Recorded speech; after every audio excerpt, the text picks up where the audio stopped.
Assalamualaikum warahmatullahi wabarakatuh. Bismillahirrahmanirrahim. Alhamdulillahi rabbil alamin. Wassalatu wassalamu ala sayyidina Muhammadin wa ala alihi wa sahbihi wa man tabi'ahu ila yaumiddin, amma ba'du. Para pendengar yang saya muliakan, alhamdulillah pada malam hari ini kita bisa meneruskan kajian kita.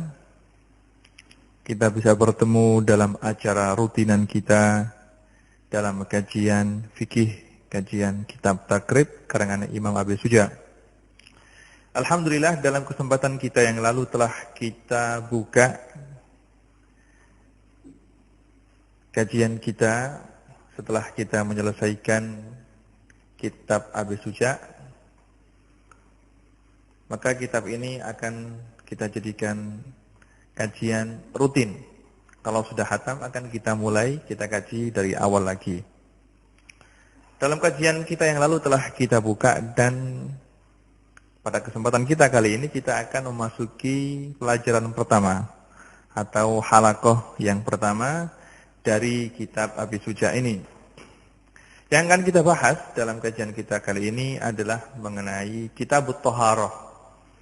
Jadi memang para ulama ketika menulis kitab fikih atau ketika mereka mengarang kitab fikih, yang pertama kali mereka terangkan adalah mengenai masalah thaharah. Karena thaharah itu hubungannya dengan sholat. Dan sholat adalah rukun Islam yang kedua setelah syahadat. Untuk mengenai masalah syahadat, maka hubungannya dengan ilmu kalam, bukan ilmu fikih. Karena berhubungan dengan wahdaniyah, keesaan Allah Subhanahu wa taala, dan berhubungan dengan ismatul anbiya dan yang lainnya. Maka rukun Islam yang kedua yaitu salat. Salat ini adalah yang menjadi bahasan daripada ulama fikih, begitu juga rukun yang ketiga, rukun yang keempat, dan rukun yang kelima, zakat, puasa, haji, semuanya adalah akan menjadi bahasan ulama ahli fikih.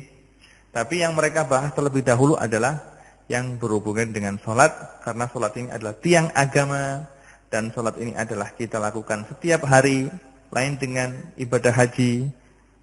Ibadah haji dilakukan oleh orang yang mampu saja, begitu juga ibadah puasa misalnya, kita lakukan setiap setahun sekali pada bulan Ramadan. Begitu juga ibadah zakat kita lakukan jika kita mampu untuk mengeluarkannya. Tapi untuk ibadah sholat, ini adalah ibadah yang selalu kita lakukan setiap hari. Kita lakukan paling tidak 5 kali setiap hari.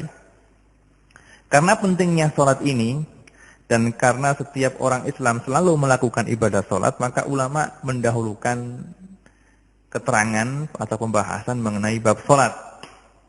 Karena sholat itu tidak sah kecuali kalau sudah memenuhi syaratnya. Dan termasuk salah satu syarat daripada sholat adalah harus adanya thaharah, bersuci. Maka para ulama mendahulukan thaharah terlebih dahulu.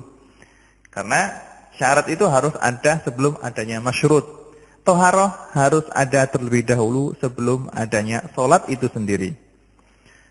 Karena thaharah atau bersuci ini mempunyai alat atau mempunyai wasilah, maka terlebih dahulu sebelum mempelajari thaharah, sebelum mempelajari wudu, dan sebelum mempelajari cara-cara mandi, sebelum mempelajari cara-cara tayammum, maka ulama mempelajari atau membahas terlebih dahulu keterangan mengenai masalah air. Karena air adalah alat yang kita gunakan untuk bersuci.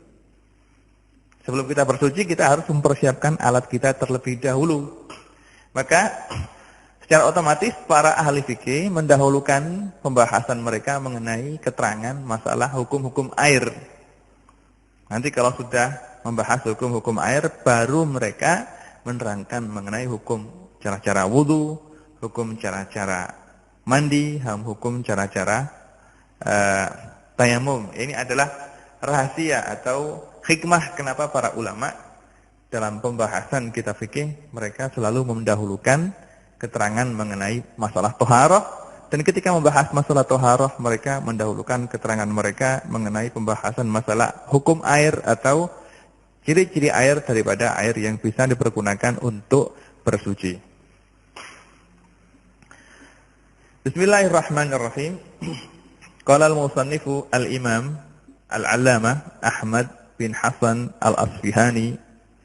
Dalam satu riwayat ada yang mengatakan Ahmad bin Husain al-Asfihani asy-Syafi'i fi kitabih at-Takrib rahimallahu taala wa nafa'ana bi ulumihi fid dharain amin. Kitabut Thaharah. Kitabut Thaharati.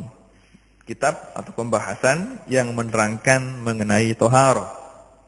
Anwa'ul miyahi. Bab yang menerangkan mengenai macam-macam air. Al-miyahu allati yajuzu biha at-tathiru sab'u miyahin. Ma'us sama'i wa ma'ul bahri wa ma'un nahri wa ma'ul bi'ri wa ma'ul aini wa ma'us salji wa ma'ul baradi. Ya, artinya air yang bisa kita pergunakan untuk bersuci sab'u miyahin itu ada 7 macam. Ma'us sama, yang pertama adalah air langit. Yang dimaksud dengan air langit di sini adalah air hujan. Jadi air hujan adalah salah satu air yang bisa kita pergunakan untuk bersuci. Dalil daripada hal tersebut adalah firman Allah Subhanahu wa taala dalam surat Al-Anfal ayat 11. Allah Subhanahu wa taala berfirman, "Wa yunazzilu 'alaikum minas sama'i ma'an liyutahhirakum bihi." Dan Allah menurunkan untukmu air dari langit untuk mensucikan kamu dengan air tersebut.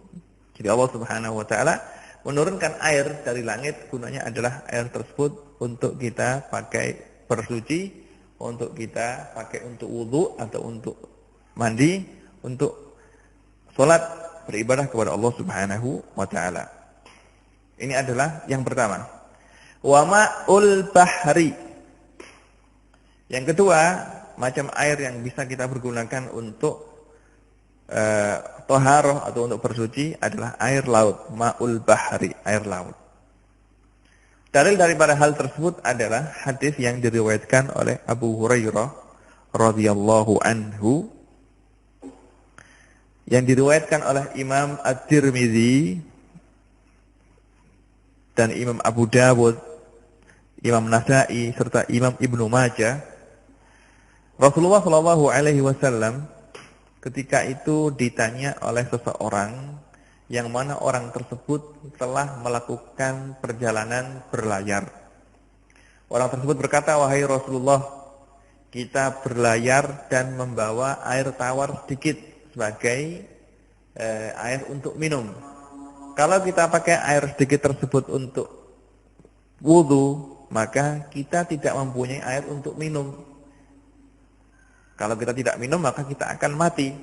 Apakah kita boleh bersuci, wudu dan mandi dari air laut?" Rasulullah Shallallahu Alaihi Wasallam ketika ditanya seperti ini, beliau menjawab, "Huwat tahuru ma'uhu al-hillu maitatuhu." Beliau mengatakan air laut adalah air yang suci yang bisa untuk dipakai bersuci. Al-hillu maitatuhu, juga binatang yang mati di laut hukumnya adalah halal untuk dimakan. Nah, dari hadis ini bisa kita pahami para ulama, para ahli fikih mengatakan bahwasanya air laut adalah air yang sah atau boleh kita pakai untuk bersuci. Dalilnya adalah hadis yang diriwayatkan oleh para ulama tadi. Dan hal ini telah menjadi kesepakatan oleh para ulama. Macam air yang ketiga adalah wama'un nahri, dan air sungai. Salah satu air yang bisa kita pakai untuk bersuci adalah air sungai. Dan hal ini dalilnya adalah kesepakatan para ulama, ijma para ulama. Para ulama telah sepakat bahwasanya air sungai boleh kita pakai untuk bersuci. Sebagaimana ijma ini telah dinukil oleh Imam Ibnu Daqiqul Id dalam kitabnya Syarah Kitab Takrib ya. Juga yang keempat adalah wama'ul bi'ri. Yang keempat macam air yang bisa kita pakai untuk bersuci adalah air sumur. Air sumur. Dan dalil daripada hal ini adalah hadis yang diriwayatkan oleh Imam Tirmidzi, juga oleh Imam Nasa'i dan yang lainnya. Hadis yang diriwayatkan oleh Sahal, seorang sahabat radhiyallahu anhu, bahwasanya seorang sahabat tanya kepada Rasulullah sallallahu alaihi wasallam yang mana ketika itu di Madinah, di luar kota Madinah ketika itu ada sebuah sumur yang namanya sumur Budho'ah. Sumur ini adalah salah satu sumur yang ada di Madinah, yang mana kalau datang hujan gitu, bekas atau sisa air hujan yang kotor itu semuanya akan masuk ke dalam sumur Budho'ah, karena sumur Budho'ah ini terletak di dataran yang rendah ketika itu. Dan sumur Budho'ah ini adalah orang-orang ketika itu di Madinah banyak membuang sampah ke dalam sumur tersebut. Membuang bekas-bekas head atau membuang sampah sehingga sumur tersebut airnya agak berubah. Lah, ketika melihat hal ini, para sahabat bertanya kepada Rasulullah sallallahu alaihi wasallam, yang mana ketika itu pada zaman tersebut air adalah sangat langka sekali. Jadi bayangkan, tidak seperti pada zaman kita sekarang, air sangat banyak dan alhamdulillah sekarang air dimanapun ada. Tapi ketika di zaman Rasulullah sallallahu alaihi wasallam, ketika itu di Madinah air sangat langka sekali. Sehingga kalau kita lihat hadis-hadis yang ada, bahwasanya Rasulullah sallallahu alaihi wasallam itu kalau berwudu beliau cukup wudu 1 mud. 1 mud itu 1 cakupan tangan ini. Jadi kalau telapak tangan kanan kita kumpulkan, kita padukan dengan telapak tangan kiri, terus kita ambil air pakai 2 telapak tangan kita, itu namanya 1 mud. Nah, itulah wudu yang dipakai air yang dipakai oleh Rasulullah sallallahu alaihi wasallam untuk berwudu. Kalau kita ukur dengan liter itu tidak sampai 1 liter. 0,75 liter. Itu adalah 1 mud.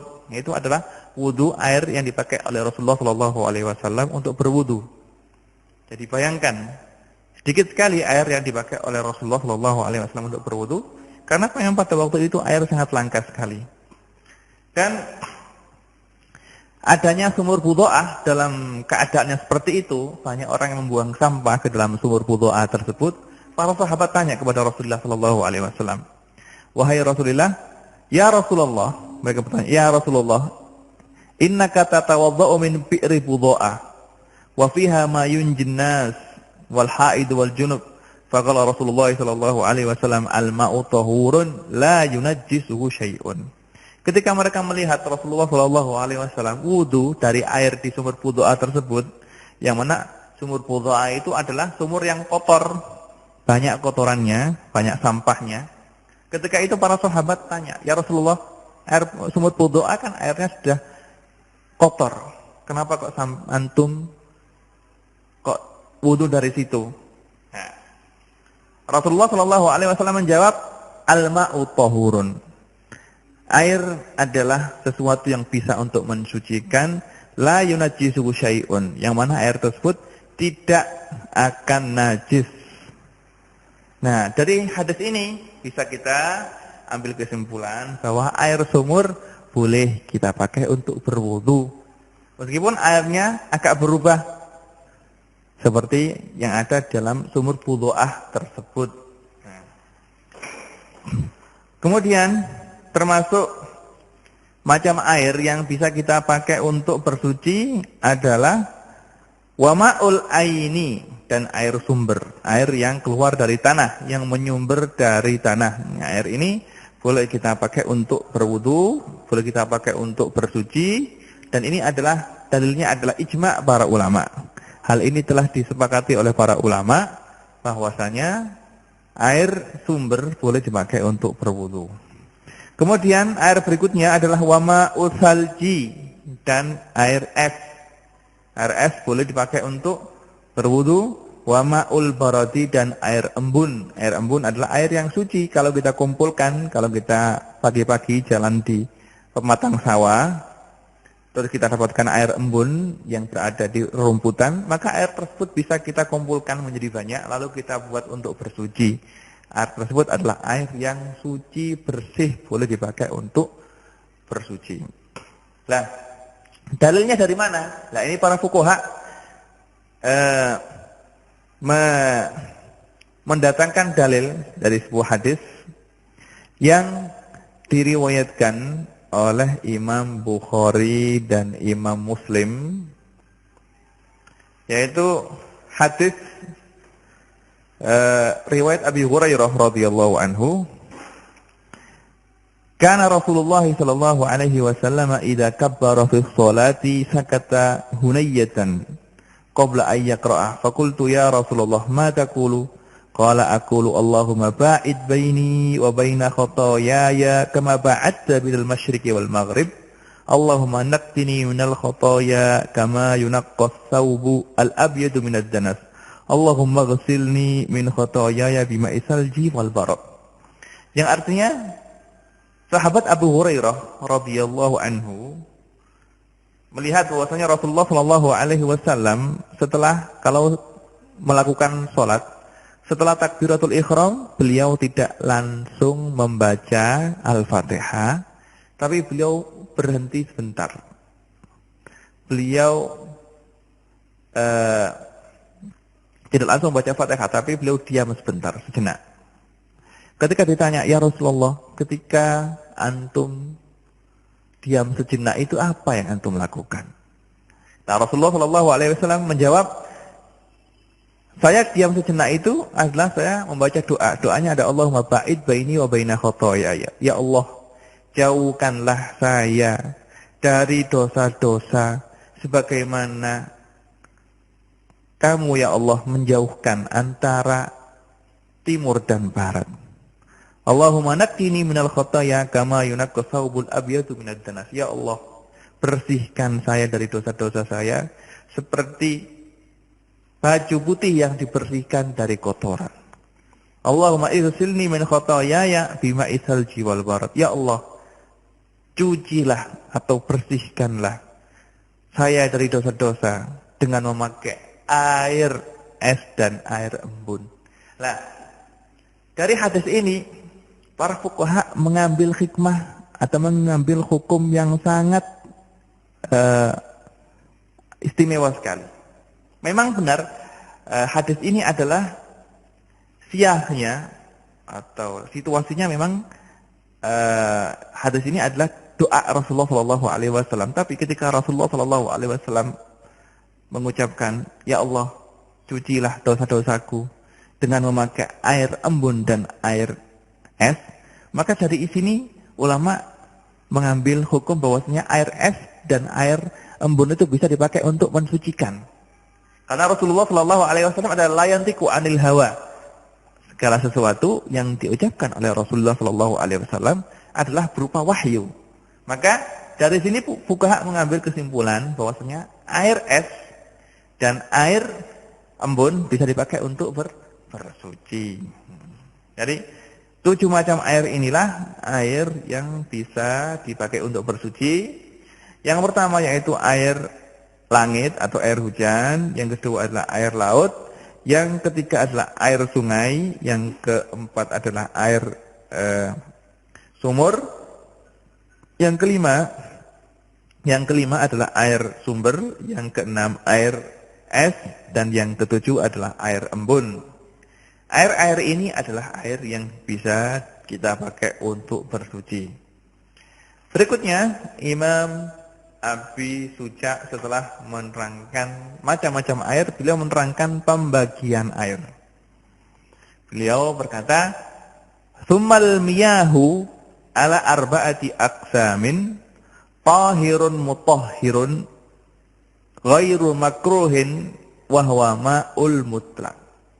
Kemudian air secara garis besar dibagi menjadi 4. Bagian yang pertama adalah tahirun mutahhir, air yang suci, tahirun mutahhirun dan mensucikan. Ghairu makruhin, yang tidak dimakruhkan kalau dipakai.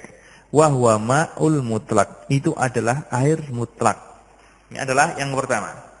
Jadi bagian yang pertama dari air ini adalah air yang suci, yang bisa dipakai untuk mensucikan, terus air tersebut tidak makruh kalau dipakai. Namanya air mutlak. Air mutlak ini adalah air yang masih dalam keadaan aslinya. Air yang masih dalam bentuk aslinya, yang tidak kecampuran apa-apa. Ini namanya air mutlak. Seperti air hujan, air sungai, air sumber, air sumur, semuanya itu adalah air mutlak. Air yang suci juga mensucikan, yang mana masih dalam keadaan aslinya, tidak tercampur dengan barang lain. Namanya air mutlak. Air yang kedua adalah wa tahirun mutahhirun makruhun wa huwa al-ma'u al-musyammas. Air yang kedua adalah tahirun, air yang suci, mutahhirun dan bisa mensucikan, makruhun tetapi makruh untuk dipakai, wa huwal ma'ul musyammas, air yang dalam golongan kedua ini adalah air musyammas, air yang dipanaskan memakai sinar matahari. Jadi kalau kita punya air tersebut kita taruh di depan rumah kena sinar matahari, air tersebut kita katakan air musyammas, air yang dipanaskan dengan sinar matahari. Air tersebut bisa untuk mensucikan, suci, dan mensucikan juga, bisa kita pakai untuk bersuci atau toharo. Tapi hukumnya makruh. Hukumnya adalah makruh. Karena apa?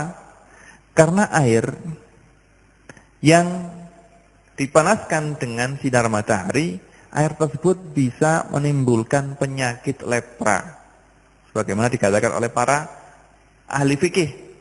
Itu kalau memang wadah atau kuali yang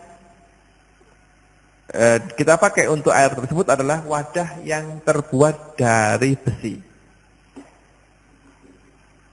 Nah, di sini dalil daripada hal tersebut adalah hadis Rasulullah Shallallahu Alaihi Wasallam yang seperti yang diriwayatkan oleh Ibnu Jauzi dalam kitab Al-Mawdu'at, juga diriwayatkan oleh Imam Uqaili dalam Du'afa, bahwasanya Rasulullah Shallallahu Alaihi Wasallam telah melarang istrinya As-Sayyidah Aisyah radhiyallahu anha untuk memakai air musyammas.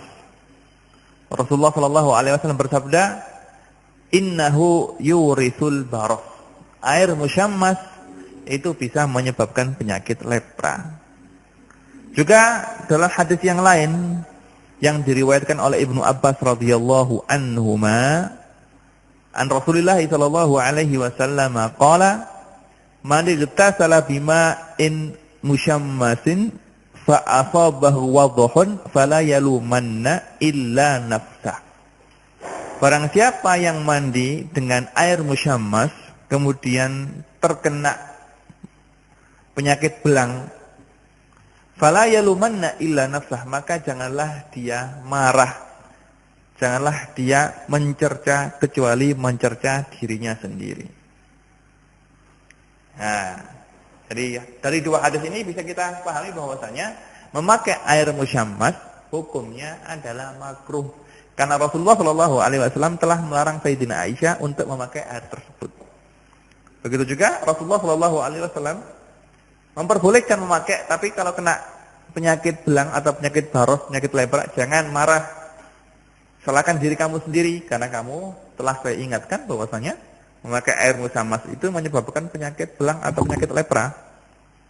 Juga Sayyidina Umar, Khalifah Umar radhiyallahu anhu juga melarang umat Islam untuk memakai air musyammas karena air tersebut bisa menyebabkan penyakit lepra.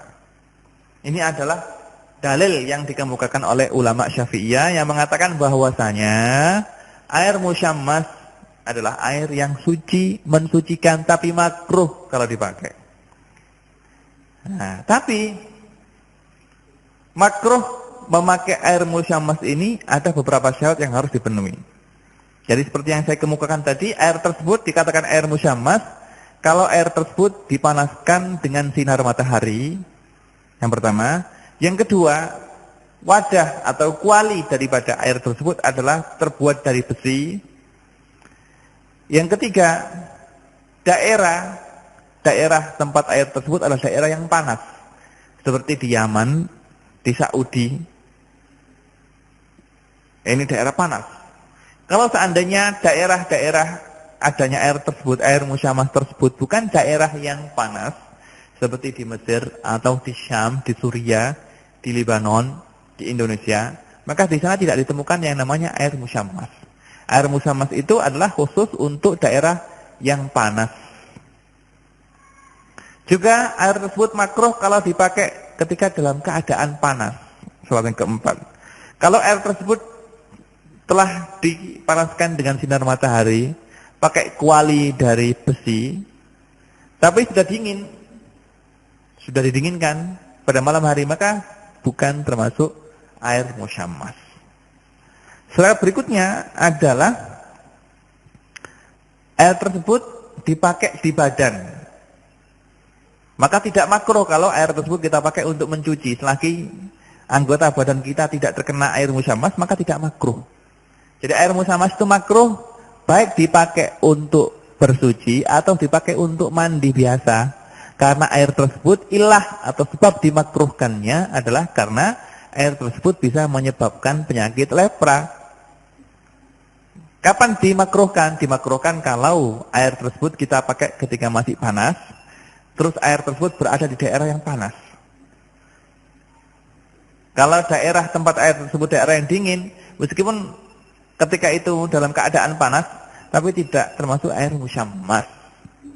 Tidak termasuk air musyammas. Dan tempatnya adalah tempat yang berupa kuali dari besi atau wadah dari besi.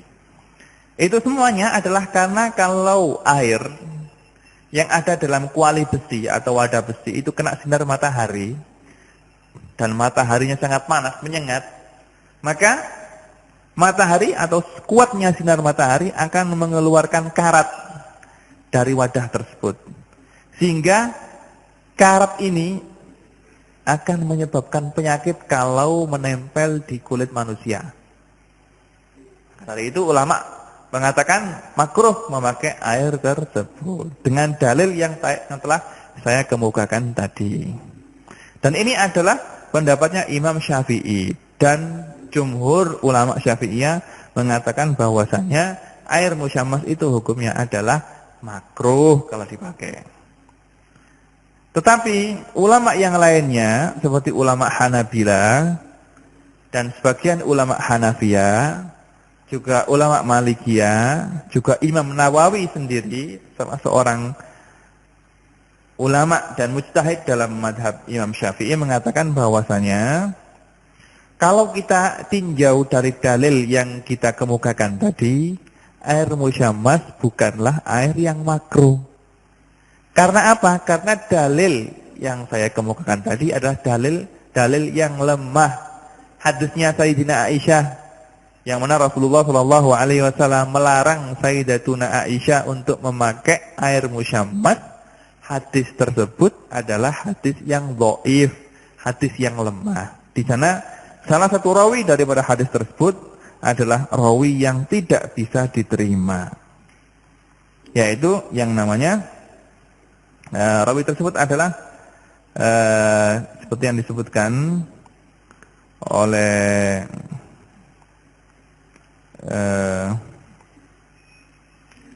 namanya Ibrahim, ya. Salah satu daripada rawi tersebut, rawi hadis Aisyah tersebut adalah Ibrahim bin Muhammad, dan rawi tersebut kata ulama, adalah rawi yang dhaif, maka hadisnya tidak bisa kita pegangi untuk kita jadikan sandaran dalam pengeluaran sebuah hukum. Juga hadisnya Ibnu Abbas. Hadis Ibnu Abbas tadi yang meriwayatkan dari Rasulullah sallallahu alaihi wasallam yang bunyinya man igtasala bima'in musyammasin fa asabahu wadhun fala yalumanna illa nafsah. Hadis ini adalah hadis yang tidak diketahui sanadnya sebagaimana disebutkan oleh Imam Nawawi. Maka dari itu beliau mengatakan air musyammas bukanlah air yang makruh. Dalam Raudhah beliau mengatakan, dalam kitabnya Raudhatul Thalibin, beliau mengatakan air musyammas bukanlah air yang makruh karena memang dalil yang dibuat pegangan oleh ulama Syafi'iyah dalil yang dhaif. Ini menurut beliau. Tapi ala kulli halin air musyammas tetaplah air yang makruh untuk kita pakai. Dan ini adalah pendapat yang kuat dan pendapat yang diterapkan dalam mazhab Syafi'i. Meskipun para ulama mengatakan hadis-hadis tersebut adalah hadis yang dhaif, tapi karena memang rawinya yaitu Ibrahim bin Muhammad adalah orang yang dhaif, tapi Imam Asy-Syafi'i mengatakan Ibrahim ini bukan orang yang dhaif. Maka di sini ada perbedaan pendapat di antara ulama, sebab adanya khilaf atau adanya perbedaan ini adalah perbedaan pendapat mengenai hadis yang mereka buat sandaran untuk menentukan hukum dalam hal ini. Jumhur mengatakan hadis itu hadis dhaif karena Ibrahim bin Muhammad orangnya tidak bisa diterima. Tapi Imam Syafi'i mengatakan hadis ini hadis tidak apa-apa karena rawinya Ibrahim bin Muhammad adalah rawi yang bisa diterima. Ya. Kemudian termasuk air yang makruh untuk kita pakai, air yang makruh untuk kita pakai, air suci dan mensucikan juga, tapi makruh kalau dipakai adalah air yang sangat panas. Air yang sangat panas atau air yang sangat dingin. Karena memang apa? Karena kita pakai, kalau kita memakai air yang sangat panas, maka kita tidak bisa menyempurnakan wudu kita dengan baik. Jadi salah satu alasan yang dikemukakan mengapa air yang sangat panas kok dimakruhkan untuk kita pakai untuk toharo atau bersuci. Salah satu alasannya adalah karena air tersebut, kalau kita memakai air yang panas, kita tidak bisa menyempurnakan wudhu kita dengan baik. Bagaimana kita bisa wudhu dengan baik kalau air yang kita pakai sangat panas? Atau air yang kita pakai sangat dingin sekali? Maka wudhu tidak bisa kita lakukan secara sempurna. Alasan yang kedua, di sana ada sebagian ulama mengatakan alasan kenapa air yang panas atau air yang sangat dingin dimakruhkan, alasannya adalah karena berbahaya. Karena berbahaya. Dari kedua alasan ini, para fuqaha mengatakan kalau kita tinjau dari alasan yang pertama, dimakruhkannya memakai air yang panas atau air yang dingin itu illah atau alasannya adalah karena kita tidak bisa menyempurnakan wudhu secara baik, maka mereka mengatakan air ini makruh untuk bersuci saja. Adapun kalau kita pakai untuk mandi atau kita pakai untuk mencuci pakaian, maka tidak apa-apa. Tapi kalau kita teliti dan kita tengok dari alasan yang kedua yang dikemukakan oleh sebagian ulama, bahwasanya alasan dimakruhkannya memakai air yang sangat panas atau sangat dingin itu adalah karena adanya bahaya. Nah, kalau kita teliti dari alasan ini, bisa kita katakan bahwasanya memakai air yang sangat panas atau air yang sangat dingin itu makruh, baik untuk bersuci, untuk wudhu, atau untuk lainnya, untuk mencuci pakaian, atau untuk mencuci piring, atau untuk mandi kita, mandi biasa. Karena apa? Karena berbahaya. Jadi karena alasannya itu bahaya, yang penting kalau kulit kita menyentuh air tersebut akan terjadi bahaya, maka dimakruhkan.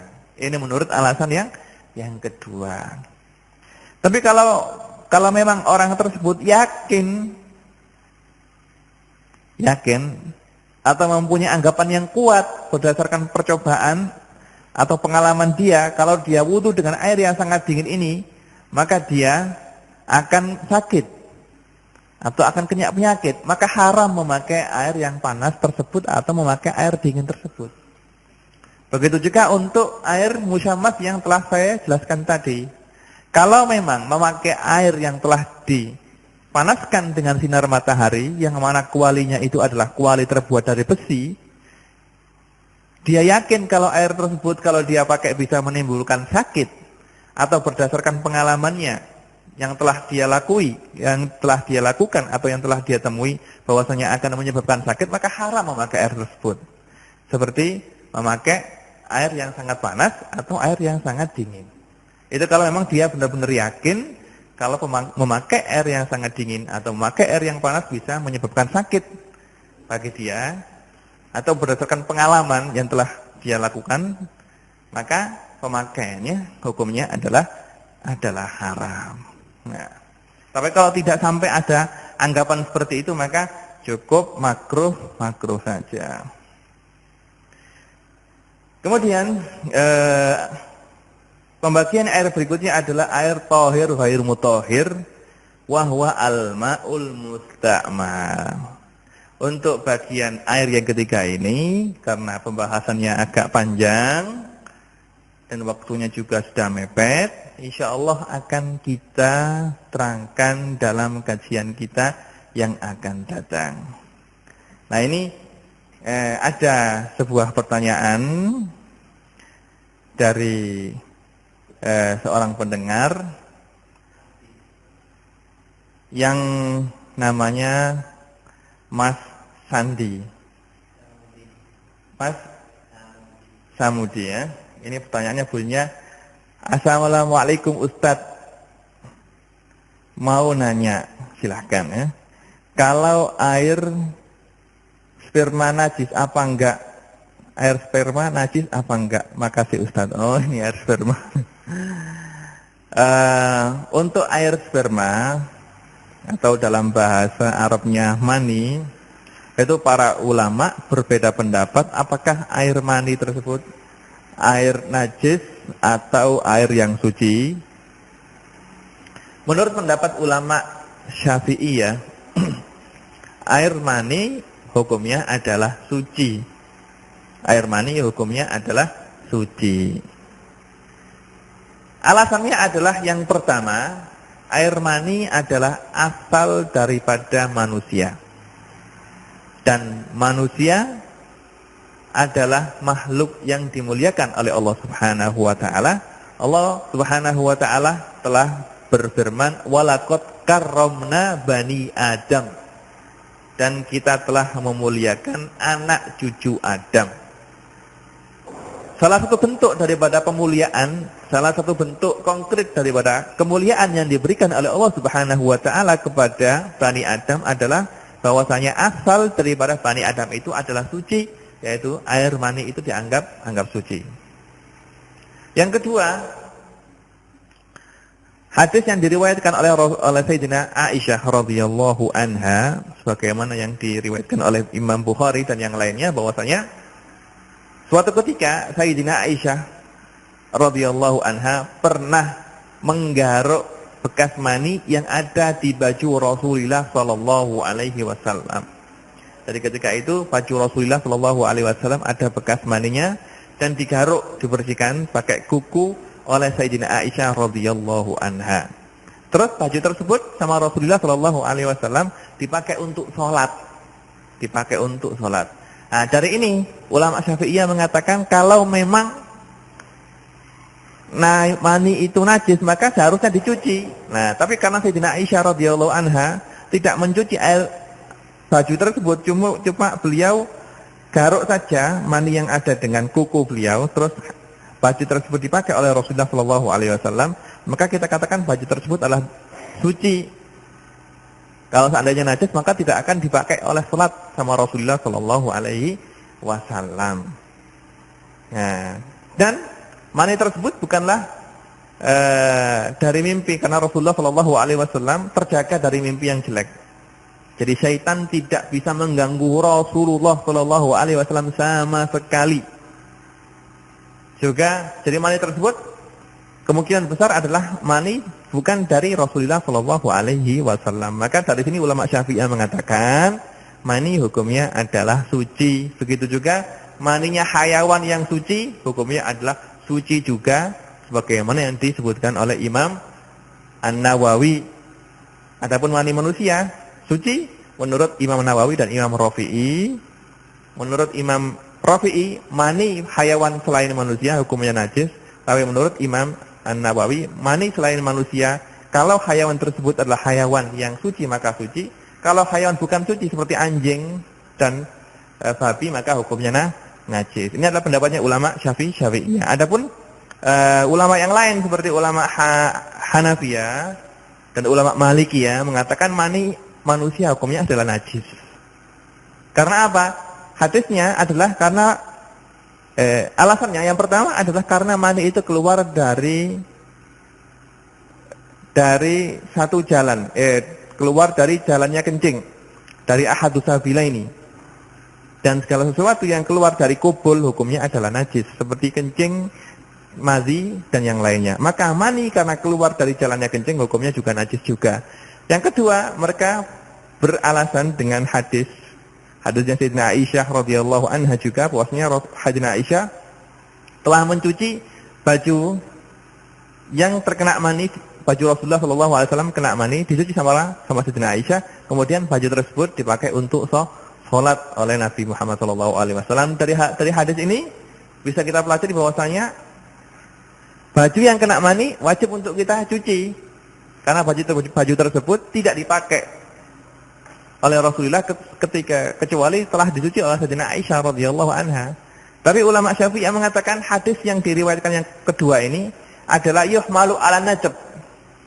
Jadi mencuci mani itu hukumnya sunnah saja, bukan najis, kata ulama Syafi'iyah. Karena apa? Karena hadis yang pertama yang saya sebutkan tadi bahwasanya Sayyidina Aisyah menggosok mani atau menghilangkan mani dari baju Rasulullah dengan kukunya saja, menandakan bahwasanya hadis mani tersebut adalah suci. Seandainya kalau suci tidak cukup tuh harus dibersihkan, harus dicuci. Maka hadis yang kedua yaitu Sayyidina Aisyah mencuci baju yang kena mani ini, sama ulama Syafi'iyah mengatakan ini yuhmalu ala nadb. Kita bawa bahwasanya mencuci baju yang kena mani hukumnya adalah sunnah saja, karena memang nadhafah atau bersih dan rapi itu memang dituntut dalam setiap waktu, apalagi ketika mau sholat.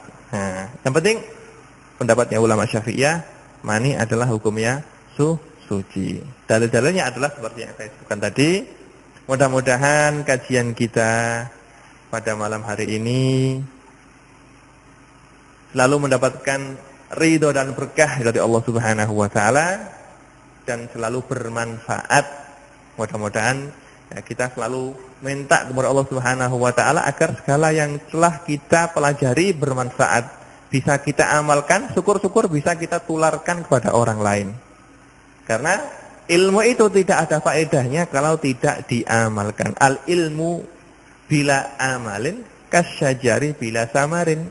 Ilmu yang tanpa dipraktekkan itu seperti pohon yang tidak berbuah. Kita menanam pohon capek-capek, menyiramnya setiap hari tapi tidak ada buahnya. Begitu juga orang yang mencari ilmu, kalau sudah mendapatkan ilmu tapi tidak pernah diamalkan. Nas'alullah subhanahu wa ta'ala at-taufiq wal hidayah, wa nas'alullah subhanahu wa ta'ala ayaj'ala ilmana hujjatan lana la hujjatan alaina. Wa sallallahu ala sayyidina Muhammadin wa ala alihi wa sahbihi wa sallam. Subhana rabbika rabbil izzati amma yasifun, wa salamun alal mursalin walhamdulillahi rabbil alamin. Wassalamualaikum warahmatullahi wabarakatuh.